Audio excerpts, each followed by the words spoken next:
Hello दोस्तों, तो Nifty में 19,800 का जो हमारा टारगेट था वो बहुत ही आसानी से और बहुत ही तेजी से अचीव हुआ है। उसके बाद यहाँ से एक सेलिंग भी आया है, तो इसको हम समझेंगे कि क्यों सेलिंग आया और इसमें आपको कैसे बचना चाहिए। और यहाँ पे देखिए क्या, अगर आप यहाँ पे अगर प्रॉफिट नहीं बुक करते हैं तो क्या होता है, तो इसको मैं पूरा एक्सप्लेनेशन दूंगा और प्रॉफिट क्यों बुक करना चाहिए वो भी मैं आपको बताऊंगा। इसके अलावा देखिए टाटा एलेक्सी जो हमने कल डिस्कस किया था, ये देखिए स्टॉक में क्या मूवमेंट हो सकता है, एक बड़ा कैंडल बन सकता है और डेली कैंडल ये देखिए कितना जबरदस्त तरीके से बना है। यहाँ पे हमारा डिस्कशन हुआ था और आज ये देखिए कितना बड़ा मूवमेंट आया है ऊपर की तरफ। इसको हम पूरा एक्सप्लेन करेंगे। इसके अलावा ये जो एक स्कोर्स चार्ट है, स्कोर्स का जो ये चार्ट है इस पे हम डिस्कशन करेंगे, क्योंकि यहाँ पे ट्रेड बन रहा है तो इसको हम डिस्कस करने की कोशिश करेंगे।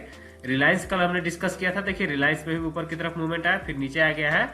तो ये सब स्टॉक्स आज हम डिस्कस करेंगे। तो निफ्टी के चार्ट पे पहले चलते हैं। निफ्टी के डेली चार्ट में देखिए ये क्या हुआ कि हमारा जो बाइंग वाला लेवल था यहाँ से बाइंग एक्टिवेट हुआ था, ऊपर नीचे इस टाइप से करते हुए मैंने आपके साथ यही डिस्कस किया था कि मार्केट ऊपर नीचे करेगा, कोई टेंशन नहीं है। हमारा जो टारगेट है उसको हम ध्यान में रखेंगे जब तक कि हमारा स्टॉप लॉस हिट नहीं होता है।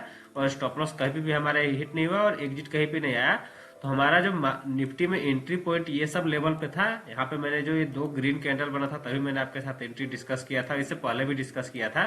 तो देखिए सिंपल तरीके से समझिए, मार्केट में अब जो है इस टाइप से जब ये वाला यहाँ पे था तो यहाँ पे हमारा जो व्यू था वो क्लियर कट था कि यहाँ से नीचे आने के बाद ऊपर जा रहा है। फिर यहाँ से हमारा चेंज हुआ व्यू, यहाँ से सेलिंग में आ गए। सेलिंग में आने के बाद हम यहाँ से बाइंग वाला व्यू में चेंज किया और देखिए यहाँ से बाइंग में आ गए। यहाँ तक का हमारा टारगेट था अचीव हो चुका है। मैंने बोला था कि यहाँ पे आएगा तो रिव्यू करेंगे। अब क्या होगा इसको समझने की कोशिश कीजिए दोस्तों। देखिए निफ्टी का चार्ट है और निफ्टी के चार्ट में देखेंगे कि इस टाइप के जो पैटर्न है काफी अच्छी तरह से काम करते हैं। क्यों करते हैं, इसका लॉजिक है, इसमें वॉल्यूम काफी अच्छा आता है, इसलिए जो चार्ट पैटर्न है कैंडलस्टिक पैटर्न है, इसलिए मैं आपको निफ्टी में ज्यादा डिस्कस करता हूँ, क्योंकि इसमें इतना अच्छा वॉल्यूम रहता है कि कोई पैटर्न बनेगा तो उसका टारगेट आता है। देखिए पैटर्न का, हर एक पैटर्न का टारगेट नहीं आता, लेकिन कहाँ पे आएगा कब आएगा सब कुछ अगर आपको समझ में आता है ना, तब उसमें अच्छा काम करने में आपको मजा आता है। तो वही चीज मैं आपको यहाँ पे बताते रहता हूँ। ये डिटेल्स स्टडी है, आपको आसानी से समझ में नहीं आएगा, लेकिन समझने की कोशिश कीजिएगा तो जरूर समझ में आएगा। अब देखिए ये जो है निफ्टी में, अगर यहाँ पे देखिए इस टाइप से ये जो यहाँ पे एक आया, उसके बाद नीचे आया, ये फॉल्स ब्रेकडाउन हुआ, फिर वापस ये ऊपर की तरफ आ गया और यहीं पे आ गया रेजिस्टेंस के पास। यहाँ पे आने के बाद आपका जो व्यू है, यहाँ से देखिए इस टाइप से अगर यहाँ पे रेजिस्टेंस पे आया, तो पहली बात तो ये है कि आपको पहले से यहाँ से भी मैं आपको टारगेट बता रहा हूँ कि यहाँ पे लाइन तक टारगेट है। तो अगर आप कोई भी ट्रेड में है तो आपका 50% क्वांटिटी यहाँ पे बुक होना ही चाहिए। प्रॉफिट बुक करने का तरीका में ये शामिल है, आप इसको लिख लीजिए, आप हमेशा याद रखिए कि कोई अगर इस टाइप का रेजिस्टेंस है तो यहाँ पे आपको प्रॉफिट बुक करना है, क्योंकि इस पैटर्न का भी टारगेट यहीं तक का था और हमारा काफी टाइम से हम यही टारगेट की बात कर रहे थे। तो जो टारगेट आया वहां पे प्रॉफिट बुक कीजिए, उसके बाद वेट कीजिए क्या करना है। अभी देखिए अगर यहाँ पे चार्ट पैटर्न में अगर ये वाला लेग अगर कंप्लीट होता है, देख रहे हैं आप इस टाइप से, यानी कि एक और यहाँ पे कंसोलिडेशन फेज चलता है 8 दिन 10 दिन 15 दिन का, उसके बाद ऐसे निकलता है तो हमारा एक फ्रेश टारगेट ओपन होगा जो कि बहुत बड़ा होगा।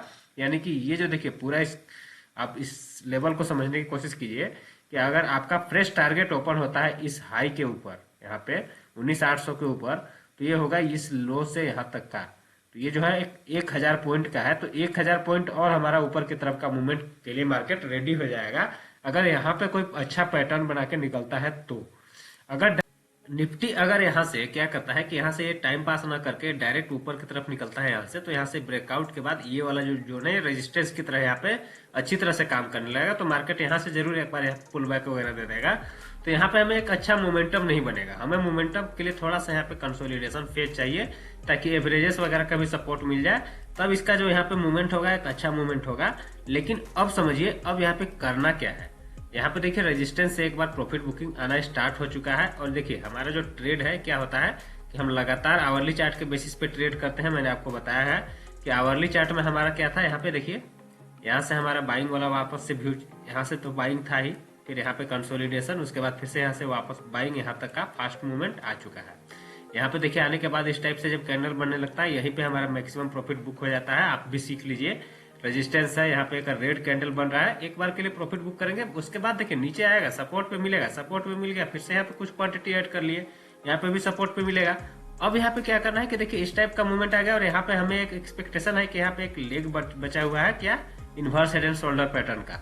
तो अगर वो वाला पैटर्न इसको बनाना है तो इसको थोड़ा सा नीचे आना पड़ेगा, तो यहाँ पे हमें कुछ लॉसेस देगा ये बाइंग वाला ट्रेड में। लेकिन अभी यहाँ पे कोई हमें सेलिंग का पैटर्न नहीं बन रहा है ना, तो हम सेलिंग नहीं करेंगे और यहाँ पे एक कंसोलिडेशन के लिए हम सेलिंग नहीं करते हैं, हम किसके लिए सेलिंग करते हैं, जब इस टाइप का मूवमेंट हमें दिखाई देता है तब, ये जो मूवमेंट हमें दिखाई दिया था तब हम इस टाइप का सेलिंग करते हैं। इस टाइप के कंसोलिडेशन में हम सेल नहीं करते हैं, इस टाइप का कंसोलिडेशन में हमारा सेलिंग नहीं है। तो अगर इस टाइप का कंसोलिडेशन अगर यहाँ पे होता है तो हमें थोड़े मोड़े लॉसेस हो सकते हैं। हमें ऑप्शन सेलिंग की रणनीति पे ज्यादा इसमें ध्यान देना चाहिए, क्योंकि देखिए ऑप्शंस बाइंग में ये सब देखिए यहाँ पे आपको प्रॉफिट बुक करने में काफी ज्यादा प्रॉब्लम होती है, जबकि ऑप्शन सेलिंग में आपको आराम से यहाँ पे समझ में आता है कि क्या करना चाहिए, क्योंकि उसमें आपको एक फिक्स रिस्क और फिक्स। तो कुल मिलाकर मेरे कहने का मतलब यह है कि यहाँ पे अभी आपको क्या करना है कि यहाँ पे जब ये हमारा जो मूवमेंट था हमारा आ चुका है, अब यहाँ पे एक टाइम पास का जोन बनेगा। तो हमारा जो क्वांटिटी होना चाहिए कंट्रोल में होना चाहिए, 50% से भी कम क्वांटिटी में ट्रेड करना चाहिए, और हमें यहाँ पे कोई अग्रेसिव ट्रेड अभी नहीं करना चाहिए। बाय ऑन डिप्स की रणनीति हम थोड़ा सा यहाँ पे करेक्शन के बाद अपनाएंगे, या फिर कुछ भी यहाँ पे फ्रेश व्यू होगा तो हम डिस्कस करेंगे। अगर ऊपर की तरफ क्लियर निकलते जाता है तो जो क्वांटिटी हम अभी तक हमारा जो ये ऊपर की तरफ का ट्रेड चल रहा था, छोटा मोटा क्वांटिटी जो बचा हुआ है उसी पे हम ध्यान रखेंगे। फ्रेश ट्रेड हम इस ब्रेकआउट के बाद अगर लेते हैं तो ब्रेकआउट रिटेस्ट का हम इस टाइप का सिनेरियो पे भी हम यहाँ पे चर्चा कर सकते हैं। अभी हमारा जो व्यू है क्लियर कट अभी यहाँ पे एक न्यूट्रल व्यू हो चुका है यहाँ पे आने के बाद। अब देखिए क्या होता है कि इसके बाद अगर 5 मिनट के चार्ट में इस चीज को समझने की कोशिश करें कि इस टाइप का पैनिक सेलिंग क्यों आता है, तो देखिए एक यहाँ पे अगर आप सिनेरियो को समझे तो देखिए मार्केट धीरे धीरे करके इस टाइप से ऊपर की तरफ जाता है। तो जब जाते जाते रेजिस्टेंस के पास आता है और यहाँ पे आप शूटिंग स्टार टाइप का इस टाइप का अगर कैंडलस्टिक पैटर्न देखते हैं तो यहाँ पे आपको केयरफुल होकर जो भी पोजीशन है उसमें से एग्जिट का प्लान करना चाहिए। सारा सेटअप यहाँ पे देखिए इस लेवल पे सारा एग्जिट बता दिया। तो आप अगर एग्जिट कर जाते हैं, पूरा क्वांटिटी भी एग्जिट कर जाते हैं, कोई दिक्कत नहीं है। 50% क्वांटिटी से भी एग्जिट करते हैं तब भी कोई दिक्कत नहीं है, क्योंकि अभी जो हमारा ट्रेंड है ऊपर की तरफ का ही है। अब हम देखते हैं बैंक निफ्टी का। तो बैंक निफ्टी में देखेंगे कि यहाँ पे देखिए एक पैनिक सेलिंग आया है, यहाँ पे देख रहे हैं लास्ट के आवर्स में। और बैंक निफ्टी में देखिएगा कि आप आज के दिन में पूरा इसी जगह मार्केट पूरा रेंज में ही रहा। तो अब कल ही मैंने आपको इसीलिए बैंक निफ्टी में बताया था कि बैंक निफ्टी ऑलरेडी एक रेजिस्टेंस पे आ चुका है। निफ्टी रेजिस्टेंस से थोड़ा सा दूर था इसलिए वो थोड़ा सा मूवमेंट आया। बैंक निफ्टी में ऑलरेडी यहाँ पे क्लियर कट एक रेजिस्टेंस पे आ चुका था और ये देखिए थोड़ा सा भी ऊपर बढ़ने के लिए तैयार नहीं है। तो बैंक निफ्टी में करेक्शन में भी अगर इस टाइप का फॉर्मेशन बनाता है तो बैंक निफ्टी में भी एक अच्छा पैटर्न बनने के लिए तैयारी में है। यहाँ पे देखिए इस टाइप का आया, उसके बाद फिर पैनिक मूव, उसके बाद फिर यहाँ पे आ गया है। तो यहाँ अगर एक छोटा करेक्शन अभी एक्सपेक्टेशन है, अगर करेक्शन के बाद मूवमेंट आता है तो बहुत ही अच्छा एक हमें बाइंग का ट्रेड मिलेगा। तो हम अभी थोड़ा सा वेट एंड वॉच मूड में यहाँ पे है। ठीक है, अगर मैं बात करूँ टाटा एलेक्सी का कि टाटा एलेक्सी में क्या करना चाहिए, क्योंकि देखिए टाटा एलेक्सी में एक बड़ा मूवमेंट जो है वो हमारा आ चुका है, जो हमने एक्सपेक्ट किया था कि एक बड़ा मूवमेंट आना चाहिए। इस बड़ा मूवमेंट के बाद आपको क्या करना चाहिए, आपका जो क्वांटिटी है उसको इसमें पार्शियल प्रॉफिट बुक करके इसको वेट करना चाहिए। इसको ट्रेलिंग स्टॉप लॉस का फॉर्मूला यूज करना चाहिए।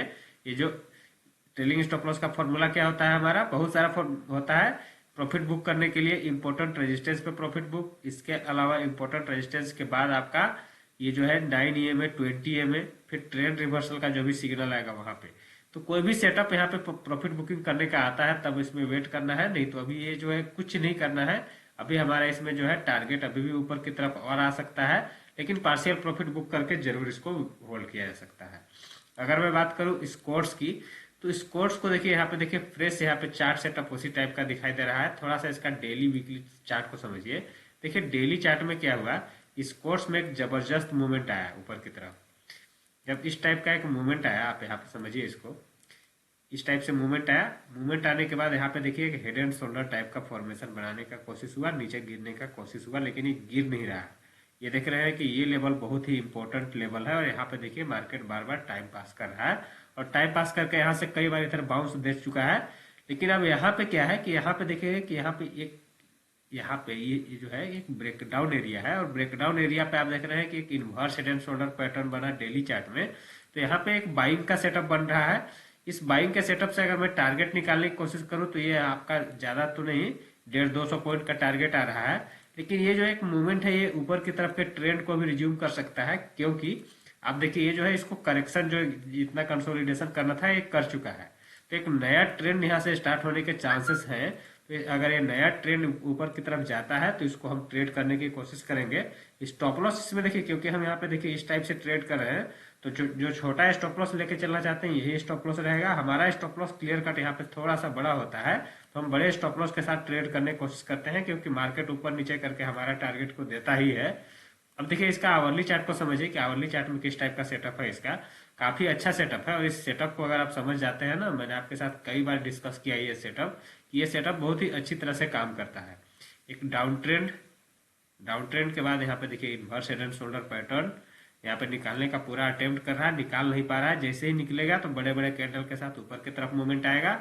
इसमें देखिए स्टॉप लॉस रखने के लिए यहाँ पे देखिए ये जो है इस टाइप से एक स्विंग लो बना चुका है, तो इस लो तो नहीं, इस लो के नीचे तक का हम स्टॉप लॉस रख के आराम से इसको हम ट्रेड में रख सकते हैं। ऊपर का मिनिमम टारगेट निकालने के लिए मैंने फॉर्मूला बता दिया, इसको आप यहाँ से आराम से फॉलो कर सकते हैं। उसके बाद फिर ट्रेलिंग स्टॉप लॉस, ठीक है। इसके अलावा रिलायंस की अगर मैं चर्चा करूं, देखिए रिलायंस में मूवमेंट आया, मूवमेंट आने के बाद फिर डिप आया, और डिप कहाँ तक आया आप देख लीजिए, एवरेज तक आया है। इस एवरेज के ऊपर फिर से यहाँ से देखिए एवरेज से फिर ऊपर की तरफ अगर इस टाइप से जाता है तो बहुत ही अच्छी बात है। नीचे जाता है स्टॉप लॉस हिट होता है, एग्जिट करेंगे, क्योंकि देखिए मार्केट में ज्यादा अगर आप जबरदस्ती करेंगे, अपने रूल को अगर आप फॉलो नहीं करेंगे तो आपको लॉसेस होंगे, इसलिए रूल को फॉलो करना जरूरी है।